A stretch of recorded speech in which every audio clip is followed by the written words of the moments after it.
is because it makes it so that if you are an individual teacher, you have the same advantages as a company has. You're not starting off behind. So let's talk about what makes a great italki profile. And the first thing I need to talk about, and we hear about this a lot if you read about anything with English teaching online, is niche. People talk about niche a lot.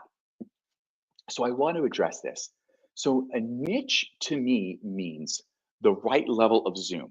So when I say zoom, I'm talking about zooming in really far on a specific audience or zooming out really far on a really broad audience. What I see teachers doing is I see teachers making mistakes on italki in both zooming in too far and zooming out too far. So what I mean is uh, general English is too far. So people will be like, oh, I just teach general English and we talk about whatever you want to talk about. That's too far. Whereas some people go in too close, whereas they say, I teach medical, they know about niche. They know that they say, okay, I know that I need to have a targeted message. So I'm going to teach medical English for Spanish speakers. But that's too focused. So what you want to do with niche is you want to try to find a right balance. If you try to find the balance of how I don't want to just be general English, but I don't want to be so specific that my universe of potential students is so small. So for me, I had success with business English. Business English is super broad, um, but that for me was the right level of Zoom. So don't be afraid of of niching. Like, don't be afraid. Try something. If it works, do more of it, and if it doesn't work, then do less of it. Because also see a lot of teachers get stuck in this. I don't know what my niche should be. Should it be this, or should it be that, or should it be the other? And sometimes it makes them hesitate to even get started, right? Sometimes you can worry so much about your niche that it just stops you from taking action. So definitely don't make that mistake. What you want to do is just pick something and go with it and see if it works. Okay. And the way I like the fear with the niche is say, oh, I'm leaving people out. If I want to do just business English, what about all the people in the looking for English lessons that are not looking for business English? Aren't I leaving them out? But the fact is that if you go too broad, you're not getting anybody excited. No one is going to feel motivated and get excited about taking lessons with you. So the example that I have for this is Walmart versus the Apple Store. Okay. So Walmart is kind of this example of this big giant discount store that has everything in the world. Walmarts are all over the world. They have Carrefours in Asia. You, wherever you are, you can think of your example of what Walmart is. And the opposite is the Apple Store, right? The Apple Store sells only very specific things. But with Walmart, people generally don't get excited about going to Walmart. People go to Walmart for two reasons. Number one, they go there because they have to, because, well, I need this really specific thing, and the only store big enough for it that has it is Walmart. Or two, they go to Walmart because that's the only thing that they're able to pay for, because they need something with the lowest price. But those two things are, generally speaking, that's not probably not what you're looking for from your English students. You don't want the English students that are going to choose you because, well, I need this person, it's the only one, or because this one has the lowest price. That's not what you're looking for. You want to be the Apple Store, because the Apple Store has very fewer customers, but those fewer customers are excited, they're happy to pay, and they love going there, and they love, like, this is kind of the analogy. If you pick the right specific niche, you can get people who are excited. You can, when you write your message to them, when you make your profile video, it appeals to them. Because so many italki teachers say they don't have a plan. They'll say, we can talk about whatever you want. And you think when you're saying that you're saying something good. You think that when you say in your italki materials, we'll talk about whatever you want. What you think you're saying is, I'll customize my lessons for you. But what your student hears is, this teacher doesn't have a plan. So instead of saying, we'll talk about whatever you want, that's not what the student wants. The student wants to know that you've got a plan in place to help them with their English. Tell them what you're going to do, how they're going to improve their English. Okay, that's one of the big things that teachers say that is hurting them more than it's helping them. Okay, so italki profile breakdown. So this is, we're going to actually go to italki, and we're going to take a look at some examples, because this is where we can really see the difference. Okay, so if I pull up English teachers on italki, this is the first thing people see. Okay, so when you are an italki tutor and someone is going to look to find you, this is what they're looking for. So the first thing they're going to see is this circle image right here, and the next thing that they're going to see is this image that is it's called the thumbnail of your teacher video. Okay, so the first thing, which should be totally obvious, but it's not always obvious, is you've got to smile. Smile in your photo, smile in your video. Because if you don't smile, and I'm like thinking about it myself as I like bring it up, I'm like, am I smiling right now as I'm talking to these people? If you don't smile, it just makes such a big difference from someone who's smiling versus someone who's not smiling. So I'm looking at these videos, right? Like this person, like I would say this person should redo their video and when they smile. The other thing is that when you look at the thumbnails, you can actually choose, and the thumbnail is this image that's taken from your still. So the thumbnail is this.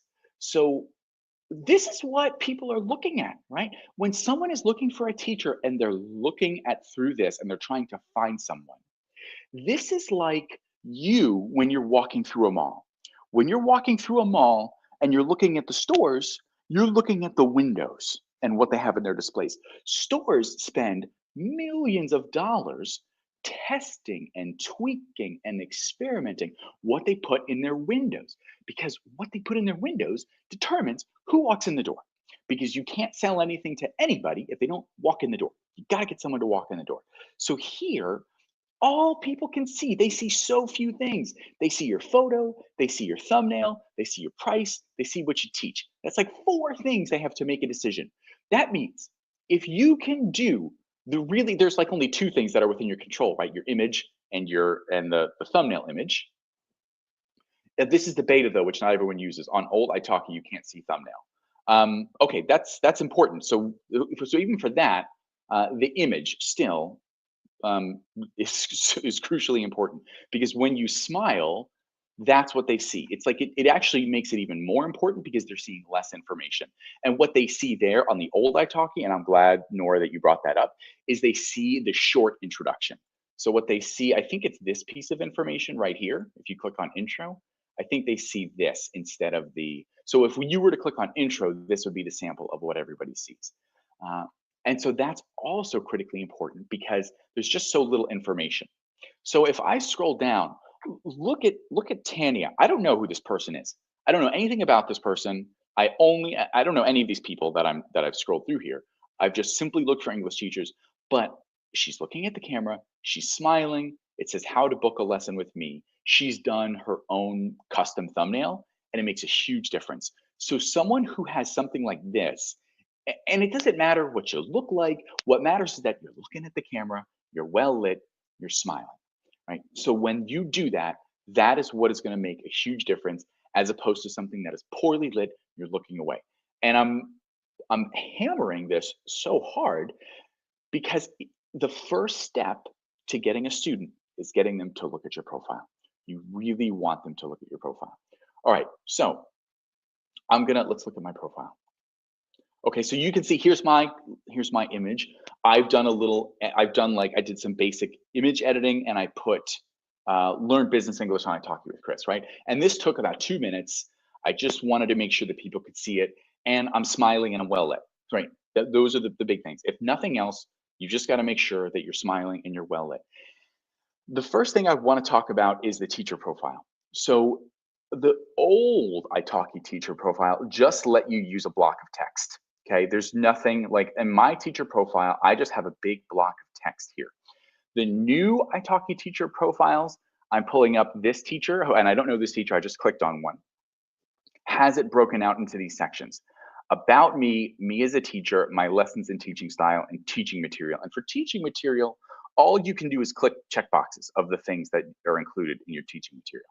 So in my opinion, this is generally not as good. And the reason that this is not as good is because all of this is about me, the teacher, about me as a teacher, my lessons and teaching style. So when a student is looking for something, when they're looking for a result, and the result that they're looking for is better English. They're not looking for getting to know prospective teachers. At this point in the relationship, the student is not interested in who you are as a person. They will be once you get to know them, but it's just like when you're walking through the shopping mall and you're looking at the windows. You're not interested at this time, maybe where the clothes are sourced from. You're not interested in the salesperson's background and where they grew up and went to school. You're not interested. All you're looking for when you're walking through the mall and deciding what stores you're going to go into is, oh, how would that look on me? Oh, I wonder if that hat would look good on my head. Do they have those shoes in my size? Right? Because we're very much in browsing mode. It's like you're channel surfing and you're only spending 1 second on each channel before deciding what to stay on. And you're not doing anything wrong. That's how it goes. We start out in this very broad information gathering phase before we decide what we want to investigate. So if you are an old italki teacher and you still have access to this block, keep the block because it takes it and it makes it not about you, and you can make it about the student. Because you can see in my profile what I've done.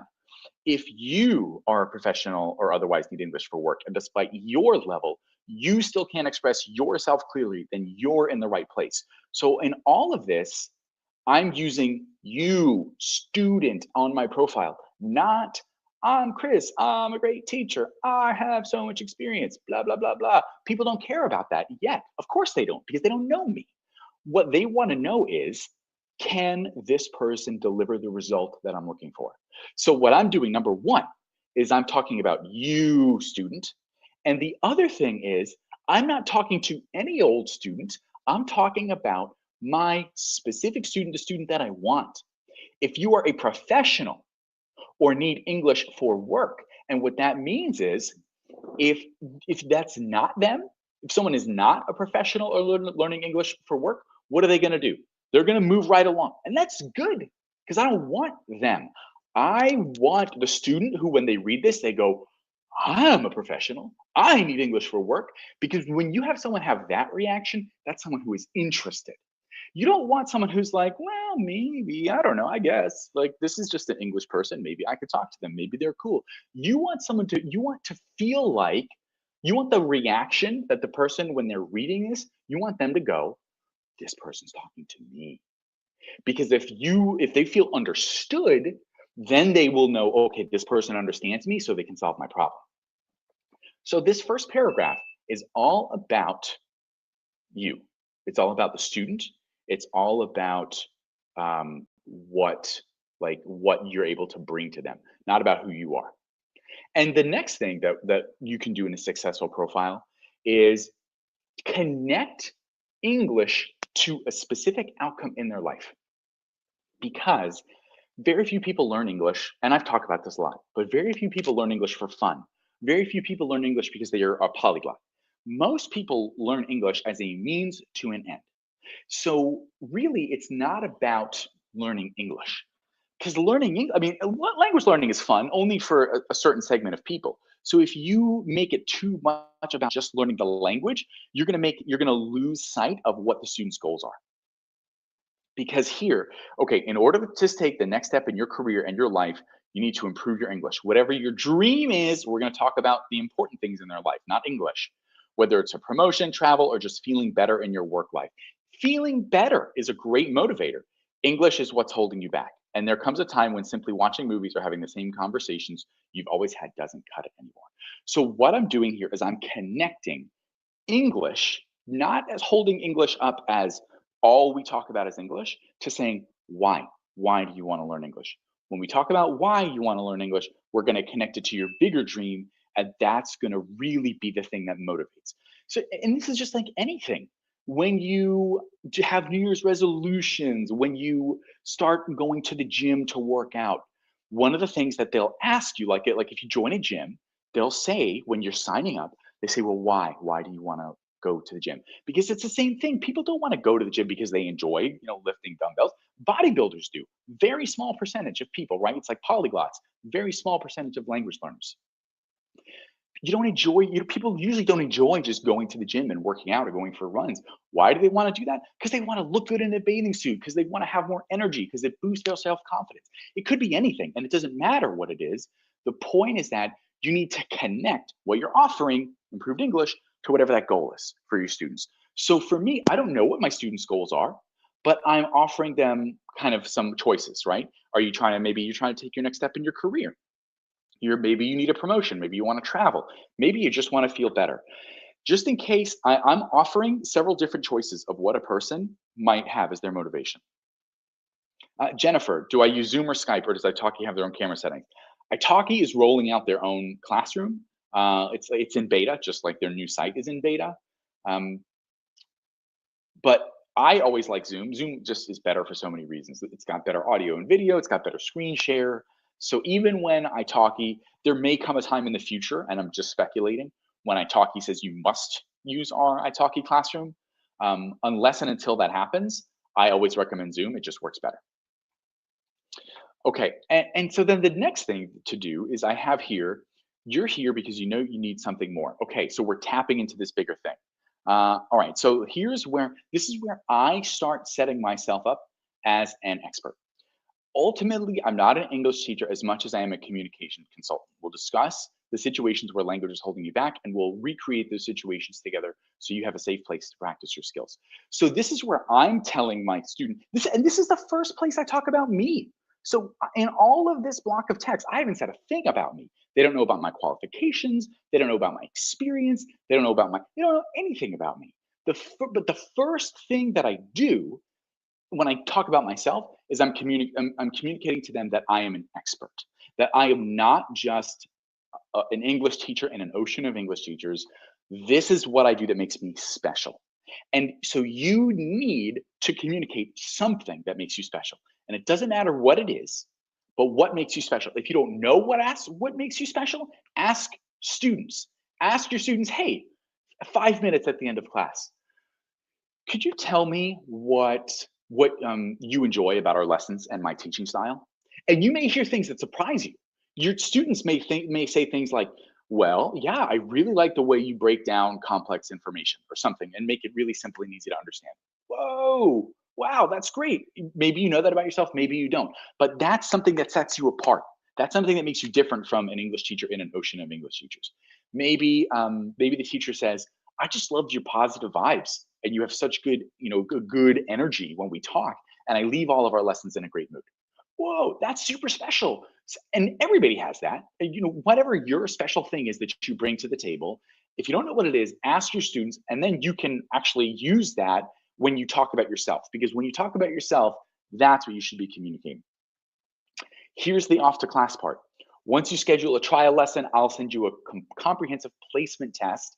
I say it this way because Italki has a policy where they don't want you naming third party tools. So Italki doesn't want you saying, we use Zoom to have our class. Italki doesn't want you saying, I use off to class. In fact, I might need to change my video, right, if I go back to this work, because I name a specific textbook that I used to use a long time ago. Yes, the webinar will be able to be rewatched. Yes, you're going to get the recording minus the first 10 minutes before I hit the record button. So I'll send you a comprehensive placement test, which will show me where your English is weak and where it is strong.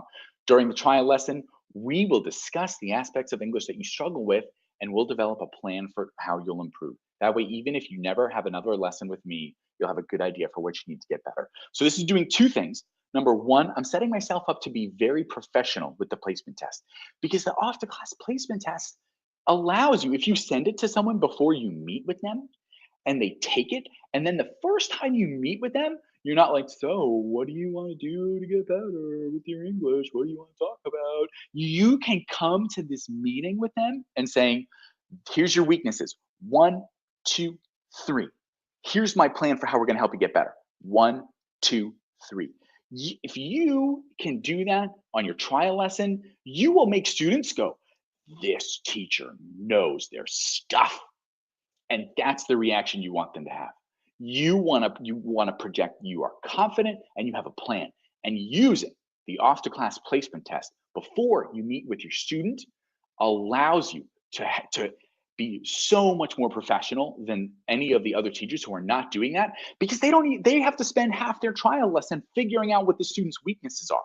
So without a tool like this, you're spending your trial lesson instead of focusing on getting to really listen to the student and then showing them your plan for how you're going to help them. You're spending your whole trial lesson trying to like use all this brain power on the fly, like writing down the mistakes that they're making so that you can like then throw together while you're talking to them, diverting your mental energy into saying, oh, I need to like present something that looks good to the student. So I'm going to like write down all the mistakes that they make and show it to them, even though we've only had this like brief 20-minute conversation. While at the same time, you're trying to answer the questions, you're trying to introduce yourself and do all those other things. All right, that's the profile. That's this part where we talk about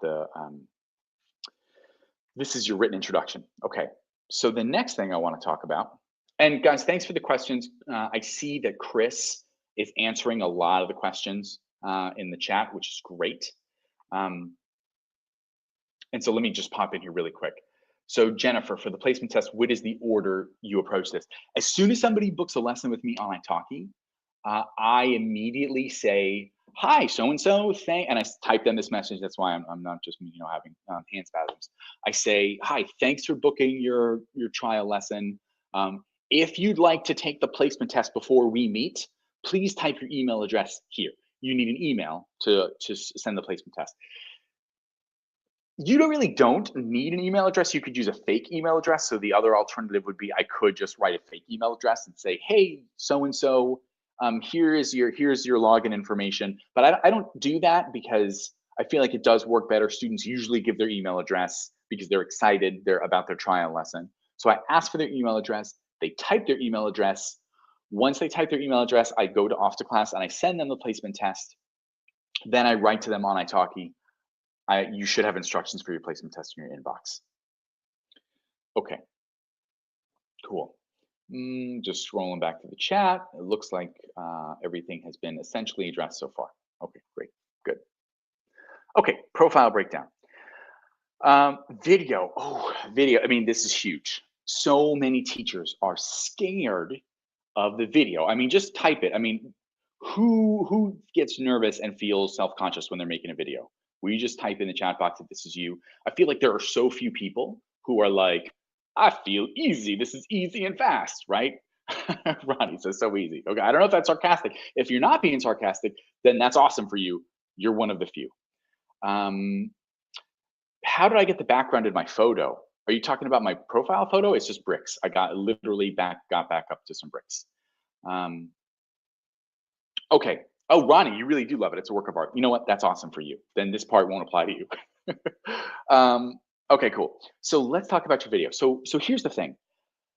Again, just like the profile, don't make it about you, right? So many people start with, my name is Chris. I've been teaching English for this long. I am this and me and me and me and me. Again, I don't need to rehash everything I said. It's not interesting to your students. Not yet. What is interesting to your students is you showing them the benefits of you taking a lesson with you. So talk to your best friend with good news that you just can't wait to share. Because people, when you get nervous on a video, what do? When you get nervous, you look like a deer in the headlights, and you're like, and you're like this. And if I were talking like this in this video, hi, this is our webinar, and we're going to talk about italki. You would be gone. Your phone would have been out in 2 minutes, and within 5 minutes, you would have been like, this is a waste of my time, and I'm going to go do anything else but listen to this guy. Because it's boring. So what you want to do is you want to be talking like you're talking to one person. So I'm talking to you watcher of webinar, like you're the only one I'm talking to, like I'm talking to one person with good news you just can't wait to share. So everybody has different personalities, right? You don't need to be in your video. You don't need to be something that you're not. You don't need to be, if you're fake, that will come across, right? It will look like you're straining. So don't worry about trying to take on a personality that is not authentic to you, be you. That's the best thing for you to be. But what is the excited version of you look like? What is the version of you that has good news that you just can't wait to share with your best friend look like? Whatever that looks like, that's what you want to channel in your video. Get yourself into that place. And it might take a few takes and it might be, not easy, but that's what you're going for. The next thing is that editing is everything. So editing the video is so important. The video is more important than the written on italki in order to get a lesson. And because of how important it is, you should invest some time into it because it might take hours to edit your video. It could take hours. But if your video is not edited, it's not going to get you students. And so it's like some people, like teachers say, this is so hard and I just want to get it over with.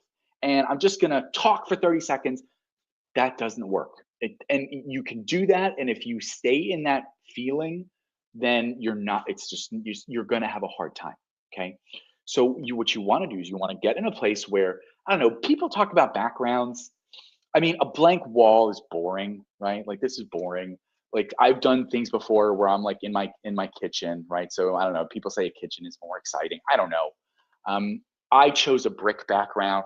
Whatever you do is fine. Just make sure it's not cluttered, like my kitchen is right now that I just showed you.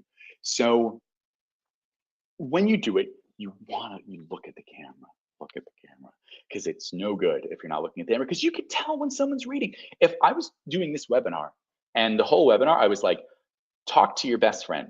Good news. You can't just wait to share. Editing is everything. Even though it's not that far between my screen and my camera, you can absolutely tell when I'm looking at my camera and when I'm not.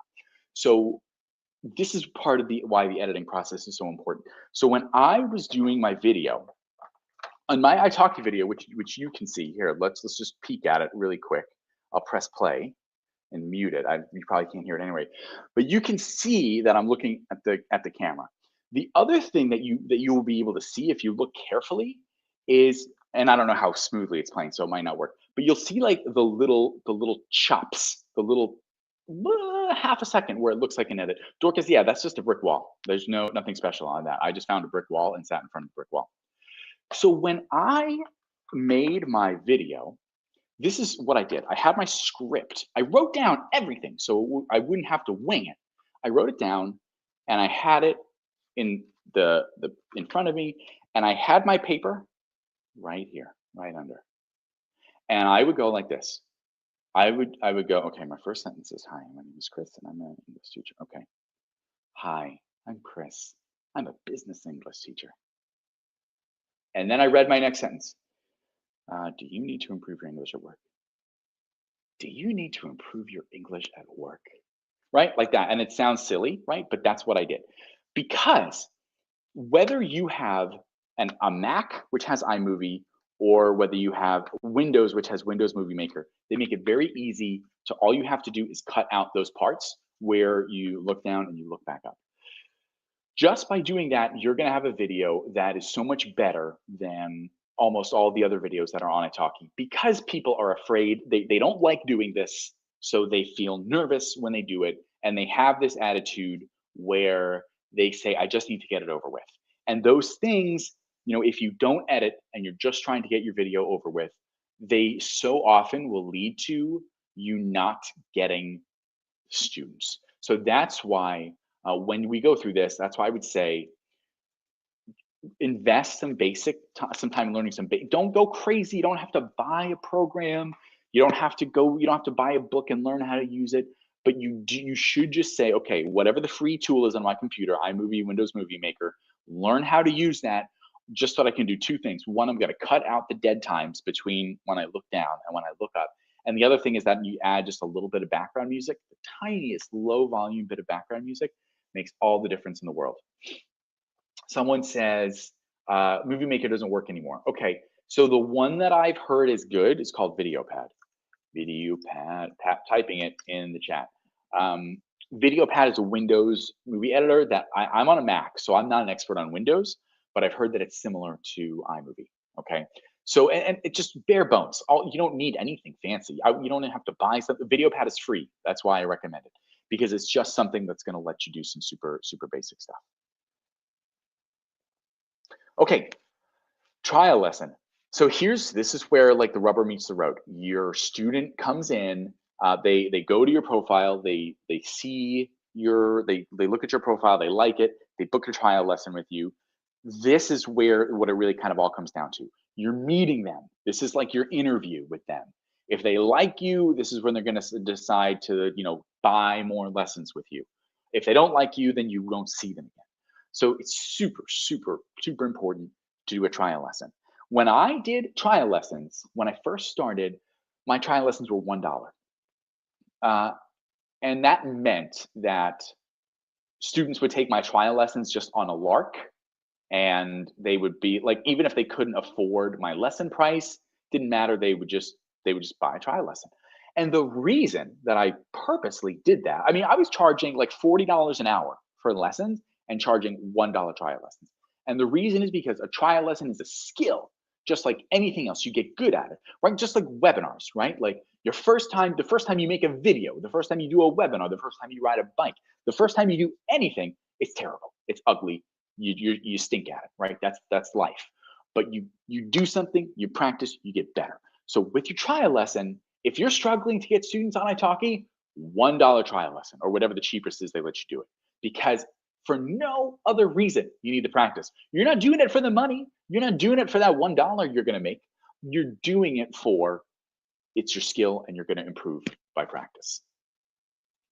Okay. All right. Let's go back to this. Okay, so I have kind of a process, 4 steps of a successful trial lesson.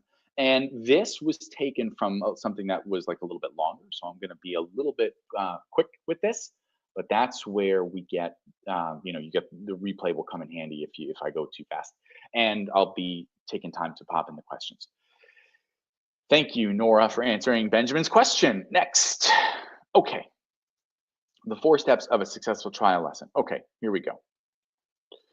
Step 1, leading with listening. Step 2, model before and after. 3, show the mechanism before close the sale. These are the 4 steps, and we're going to talk about each of these in a little more detail. First, I'm going to acknowledge the obvious thing that I just said was close the sale, because this maybe sounds out of place when we're talking about teaching and I'm talking about sales.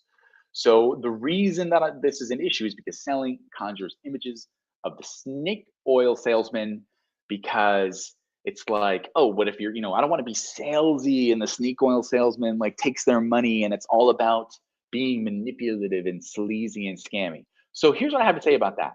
If that's you get off italki, right? But I don't think that's you. I think that the people here who use off the class, who use italki, are here because they like teaching and they generally want to help people. Isn't 30 minutes too short if I have to review the placement test and get to know the student? It is short, right? But that's part of why you practice. You practice so that you can learn where to linger and how to do it in a way that is brief and also effective, because you're not going through the placement test with them. There's not time for that. What you're doing is you're kind of teasing. You're like, look at this, and you give them the results, right? You're not like withholding something from them. But during the trial lesson, you're like, look, these are your mistakes. These are the lessons that will fix these mistakes. This is what we're going to do in our lessons. It's not like, okay, let's look at your first mistake. Okay, now let's look at your second mistake. That doesn't work. That's too short. So if you're this, don't be the snake oil salesman. I don't think that's you, but if it's you, then you shouldn't be an online teacher. So the question is, are you confident that what you are offering is going to really help someone? If the answer is yes, then you have no reason to fear this process, because you're not selling to them so that you can get rich and you get nothing. You're selling to them to help them. So when I have this conversation with the student in a trial lesson, there's no pressure. I have a thing that's here to help them, and you can choose.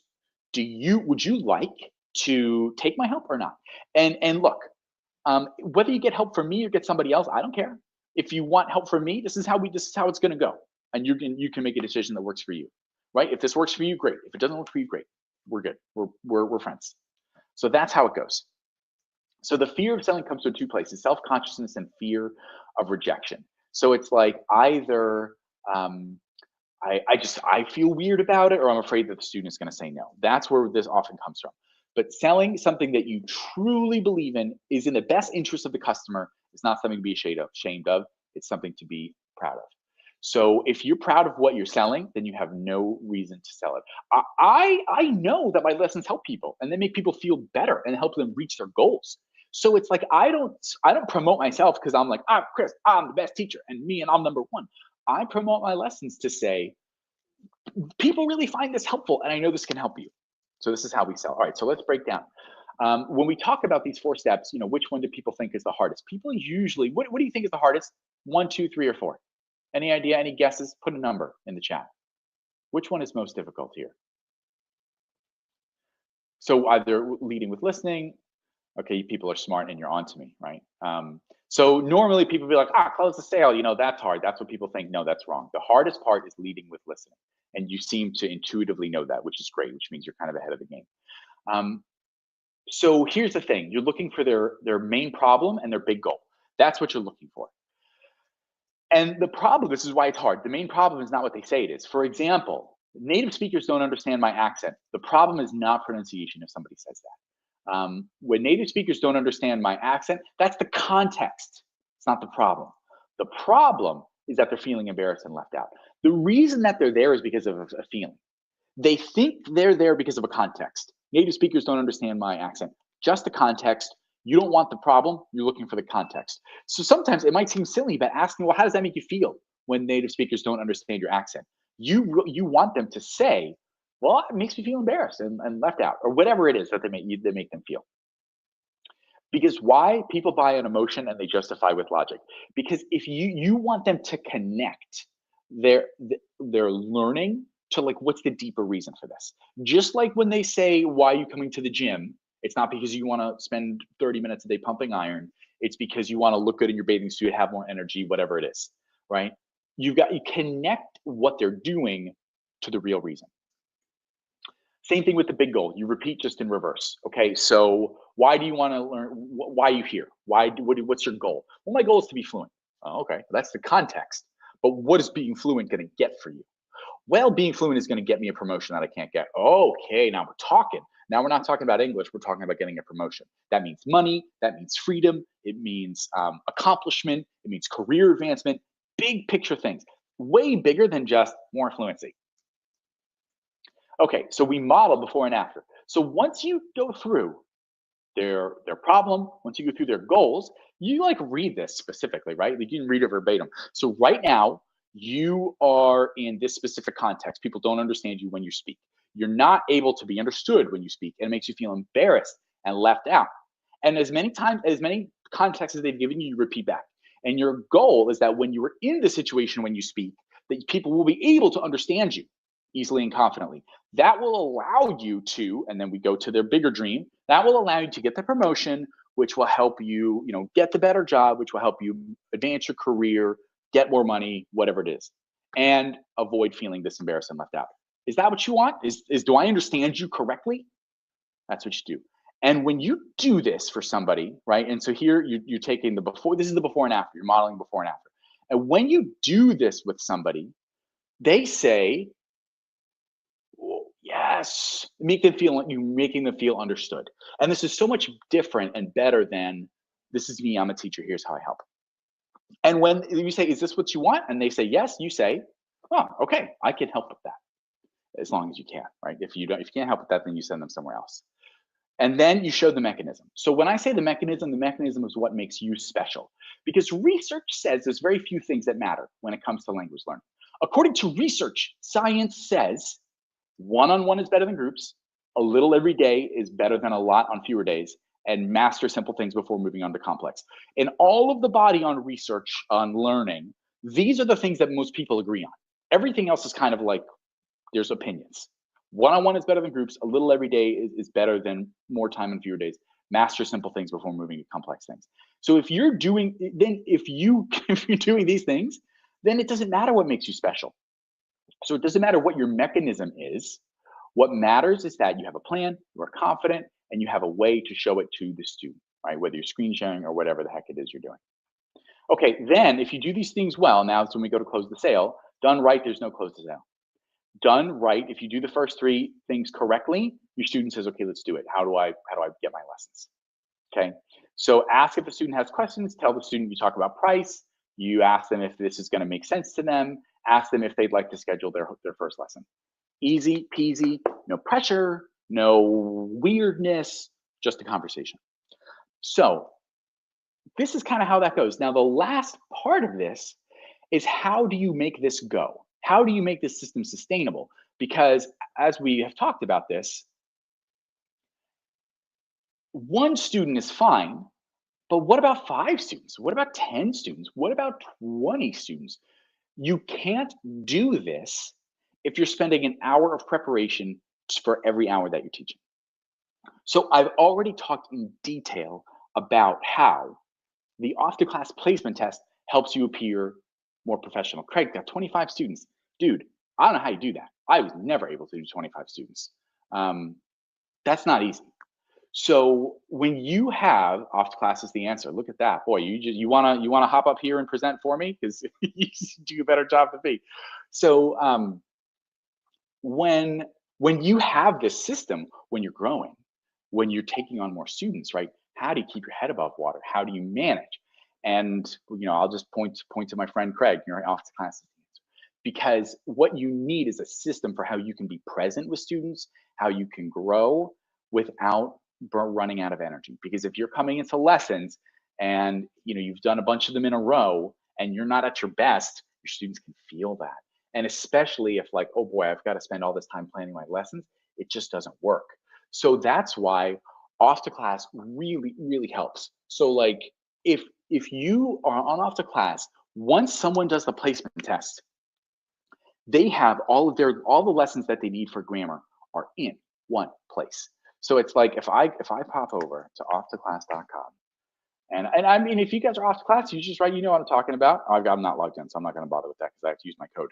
So if you when you log into off to class and you look, I'm going to go full screen on you. When you look at someone's placement test results and you can see that all of their errors match up to all of the lessons in the library, that is what makes it work, right? Because then I've got the order of lessons. All I need to do is supplement with some speaking lessons, with some reading, whatever I like to teach, whatever my students' goals are, and then we're going to get a full course. Especially now that we're rolling out the step-by-step curriculum, which is there for A2, B1 is almost done. If you've got students at A2 or B1, I mean, it's like you don't even have to do that if you don't want to. You don't even have to plan the course if you don't feel like planning courses. You can just be like, okay, what's our next lesson today? Boop, what's our next lesson today? Boop, what's our next lesson? And you go right through it. And this is how, when you scale and you grow as a person with limited time and limited energy and only a certain amount of effort, this is how you're able to make it so that you can get a larger student base, which means more income without encroaching on your life. So off to class, the big key takeaways. Uh, Webinar is going to get emailed, so I'm going to start wrap it up in a minute here because I see people. Usually we budget an hour for a webinar. You're going to get the recording. So here's the deal, guys. As you get more students, right? Off to class, we charge per user, right? So the price goes up as the more students the more teachers that you get. What you can do is if you want to reach out to someone at italki and just say, hey, I love off to class. I would love a way for us to be able to use off to class with more of our students in a wider way. So that's kind of the thing. The main thing to take away from this is italki cares about their teachers. And if you reach out to italki and say, I love off to class, I use it, but I pay for it, and is there any way that we could have off to class to be like somehow integrated with italki so that this would be just something that exists as part of what italki uses to help teachers? Because the potential would be like the best case scenario would be that italki simply offers off to class to teachers without you having to be like on like any kind of paid plan yourself. Because I mean, how great would that be, right? Like Craig, you got 25 students. If you have 25 students and they're all on italki, that would be like that would be if italki could have their own off the class setup, that would be the best possible situation. When students ask how many, all right, so that's kind of the big thing, guys. If you need to go ahead and go. contact italki.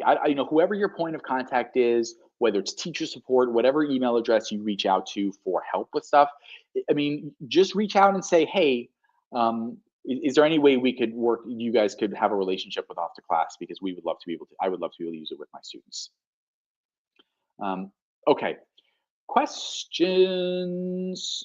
Can I get Off to Class if I teach on italki? Yeah, Ali. So absolutely. All you have to do is sign up for your trial or a plan at offtoclass.com, right? It works perfectly. I'm just going to start working my way backward. Yeah, Chris says put the good word in. Put a good word in so that, because that would be great for us. It would be great for you. If we had a relationship with italki, that way that to be able to provide you access as simply part of what italki offers to its teachers. Okay, guys, I'm going to hang out for a little while and I'm going to take on some questions. So no, they don't offer Off to Class right now. Right now, the only way to access Off to Class, if you're an italki teacher, is to sign up for a subscription yourself. And so what we're saying is it would be awesome if they did. Okay, so Jennifer says, do you recommend package prices? Sometimes I don't know what to do. Yeah, that's tricky. So my recommendation with pricing is that don't go low, don't go too low, because if you go too low, that's where everybody is competing. And so it's like if you price higher, then you're getting out of the competition, because when you go low, you're getting the people who are just looking for the lowest price. And when you get people who are looking for the lowest price, there's no such thing as too low, right? Because if you offer $8, they're going to say, well, this teacher offers $7. Can you offer 7? Okay, I'll offer 7. Or if this teacher offers 7, can you offer 6? There's no such thing as too low. It's a race to the bottom. You don't want to race to the bottom. I would suggest like not offering $50 right out of the gate. You could try it and see if it works. I would suggest maybe starting at like 20. I started at 20 back in 2016, and I kind of raised incrementally, and it worked.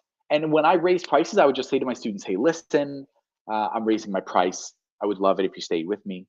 If you don't stay with me, that's cool. I wish you the best. You don't have to raise them. You could say, I'll give you 10 more lessons at this price. You could say, as long as you continue booking packages with me, you can have your old price, whatever you need to feel great with me. Yeah, Chris answered, Ali, what other platforms would you recommend? I'm new. Yeah, Preply is a great one. Definitely recommend Preply. Does this platform ultimately multiple students at a time ratio 3 to 4? Doretta, I don't know what that means. Let's see. Nora says I have a lesson option, students before 2019.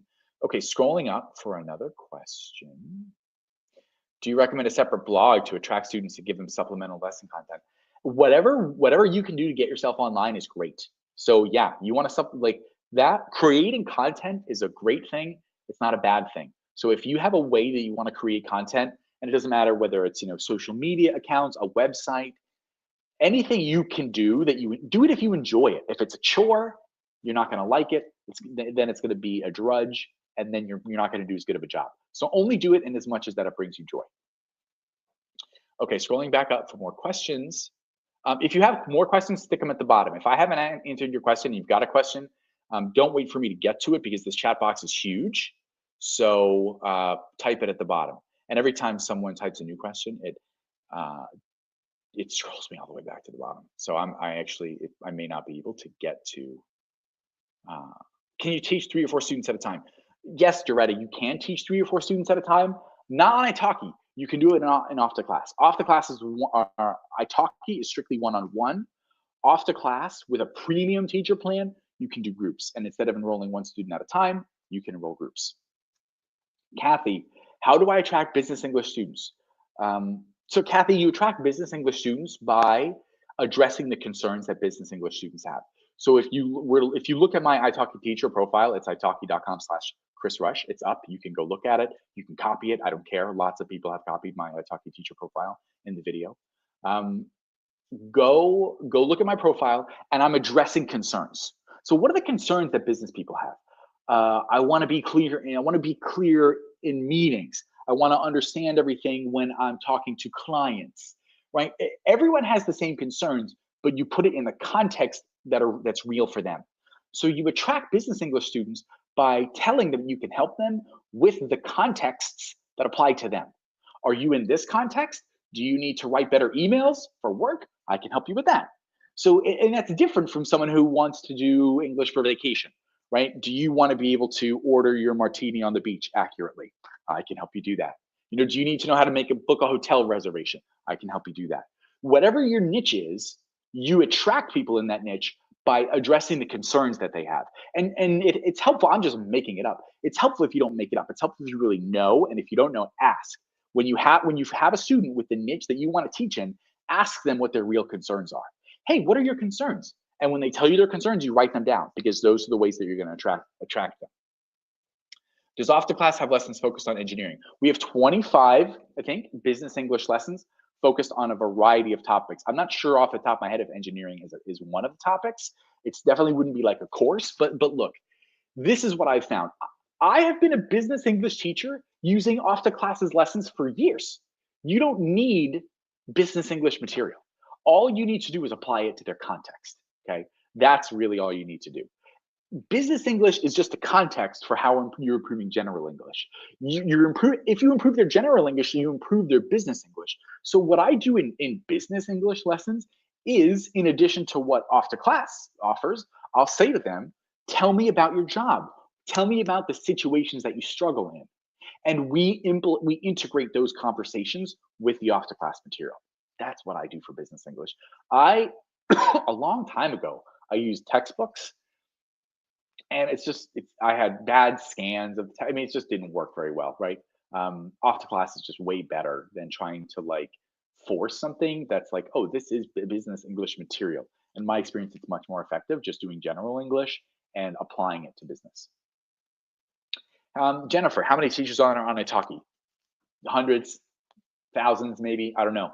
But there's also thousands and thousands of students, hundreds of thousands, maybe. Don't worry about competition. Just worry about making yourself as attractive as possible. Yeah. How does the speaking part of the placement test work? The browser asks the student to use their microphone, and then the student goes boop, and it records them, and they can see the question, they can think about their answer, they press record, they speak, it's recorded, you get to hear it. It's amazing. Okay. What do we do when we run out of Off to Class material? I've done every business. Okay, so Zoe, this is like I was just saying. I don't even really, when I have a business English student, I go from the placement test and I supplement with other level appropriate material from the lesson library, including the business English context. So yeah, when I have a business English student, I do not say, okay, we're going to do business English lesson 1, then business English lesson 2, but because the thing is, in those business English lessons, not everything in there is going to apply to them anyway. Like, one of the topics is advertising. That, I think, might be the first one. So if your business English student is in IT, well, that advertising doesn't apply to them, right? So I don't set it up like this is the only thing I can teach you. I set it up like I'm going to help you improve your English through various contexts. Because the other thing is, and I say this having taught thousands and thousands of hours of business English lessons, what I've found as a business English, expert business English teacher, is that when people come to me for business English, often talking about their work topics is the easiest thing for them. What they often say is, I don't know how to make small talk with my coworkers. That's where they have the most struggle. So in that case, it actually makes sense to not even use business English material, but to use other stuff. Excuse me, guys, I've got a little cough here. Pardon me, I hope that wasn't too loud. Would it be possible to Off to Class to make a second placement test, the same level with different questions? Dude, Matt, we already do that. Assign the placement test to a current student. When you click on assign test, I'm weeping in excitement over here and from cough. When you assign the placement test, click on a current student. It'll test the same skills with different questions. You can measure progress. Okay. How many users? What do we do? How quickly can you get started with italki? Is there profile approval? Yes, there is. So with italki, they can be choosy because they're big now. A lot of teachers know about them. A lot of people want to teach them. They can be pretty exclusive with who they choose. So italki says, We are not currently looking for English teachers. That's true. They're not trying to increase the number. So people see that and they don't apply. Mistake. Don't do that. That's like giving up because you have to walk uphill, right? Don't give up. You've got to you got to say like they hire English teachers every month, even though it says we're not looking for English teachers. They hire teachers every month because if you're a good teacher, they want good teachers on their platform. And good teacher doesn't mean you're good at teaching. Good teacher means you have an attractive profile and video. So now italki is big enough so that if you make a video where you're like, hello, my name is Chris and I teach and I have been teaching, they're going to reject you. And you might be an excellent teacher. And this is why it's sad. You could be an excellent teacher and have italki reject you, not because of your teaching, but because you didn't make a good video and profile. So that's part of the reason why you really want to invest in making a good video, making a good profile, because italki is being pretty selective these days. And they have enough teachers that they can afford to choose only the applications that really kind of stand out to them. So definitely you want to do that. Okay, what about non-native teachers? Do students really go for them? Aren't you likely to get passed if you aren't a native speaker? I'm from India. That's definitely a tricky situation. I am not an expert about that on that. Because native speakerism is a thing, right? And it's unfortunate. There's a good website. You're gonna have to Google it because there's one guy, and now his name is escaping me, but he's super helpful with resources for that. Um, but I wish I could help more. I wish I could help more with that. On italki, I don't know what the policy is. I don't know. I don't believe you have to be a native speaker to be. Uh, I've seen non-native speakers tons. It depends. Good. I don't think you have to be native on italki. I don't know how to connect off the class with QQ. Would it be second placement test? Did that. Okay, scrolling back up. Okay, if anyone has more questions. Okay, Julie asked, do you have to, I just lost it. Do you have to have them do all the aspects of the placement test? The only thing they have to do is speaking. You can, or not speaking, grammar. You can choose to do the speaking, listening, reading, and writing to whatever your preferences are. If sometimes I will just choose grammar and speaking if I feel for whatever reason that my student is not going to be ready to like do the longer test. Typically, I assign all of it. But if I ever feel like, oh, the student might be a low level, right, and they might not want to do something so long, only in that case will I do grammar and speaking. Typically, if I don't know, all. Okay. Does it help if you know a second language to target students? Jennifer, it can. It can. I don't know. You could try doing some. I mean, Jennifer, I happen to know you, right? So I'm pretty sure that you're a Spanish speaker. So I don't know. You could try doing like part of your italki profile in Spanish and see if it works. Experiment. Give it a shot. Okay. Good. Okay, so someone has shared some resources for non-natives. TEFL equity advocates. Yes.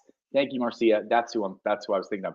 Yasik, I think his name is. Yasik, maybe. I don't know. He runs that website. I highly recommend it for Marek. Thank you. I recommend that resource for all things related to non-native English speakers, English teachers.